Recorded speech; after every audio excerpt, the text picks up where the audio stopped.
sera qui le champion d'Angleterre cette année? Ah, j'en sais rien. Tu sais, le championnat d'Angleterre est tellement dur à pronostiquer. C'est vrai, c'est l'un des championnats où les petits peuvent battre les gros d'ailleurs. Après, bon, il y a 6 ou 7 équipes qui sortent du lot, mais bon, on sait jamais. Je pense que cette année, ça sera serré. Il y a pas mal de gros qui se tiennent en tête de championnat.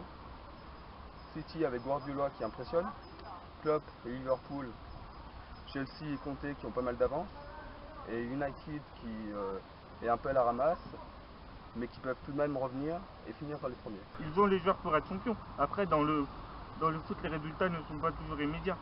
Non, c'est vrai, j'aimerais une autre histoire comme Leicester quand même cette année. Qu'est-ce que c'était beau. Oh là là, oui, je n'ai jamais autant vibré pour une équipe cette saison. À chaque fois qu'ils marquaient ou qu'ils gagnaient, j'étais comme un fou. En Angleterre, ce n'est pas une histoire de budget. Il faut juste avoir une équipe qui a la niaque et qui s'entend bien sur le terrain. Ils avaient la dalle. Ça se voyait quand ils rentraient sur le terrain. À chaque match, petite ou grosse équipe, une mentalité de vainqueur, c'est tout. C'est clair, quand on en a envie, le reste vient plus facilement. Ils nous l'ont prouvé. Ils ont aussi prouvé qu'un club n'a pas forcément besoin d'argent pour se hisser au sommet. Oui, après en Angleterre, c'est pas comme en France. En France, c'est plus compliqué au niveau des budgets. C'est vrai, mais quand tu regardes le budget de Chelsea ou de Manchester, comparé à celui de Leicester, tu comprends tout de suite qu'ils ont fait un énorme exploit. On peut pas le nier. C'est une victoire pour le football. Une victoire contre le football business. Après, comme je te l'ai dit, au niveau budget, en Angleterre, c'est pas à la même échelle. Une sacrée perf quand même. Ah, ce diable de Vardy. Quel buteur pur souche. Et il ne faut pas oublier aussi Riyad Mahrez, c'est un génie. Des joueurs pas très connus qui sont devenus essentiels aujourd'hui.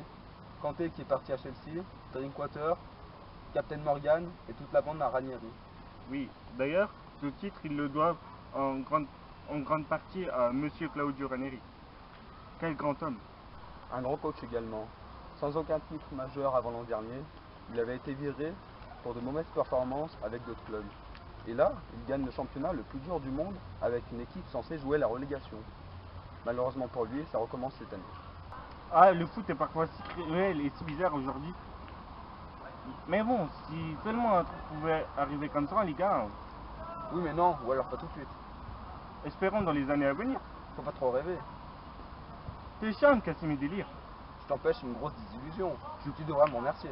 Tu parles.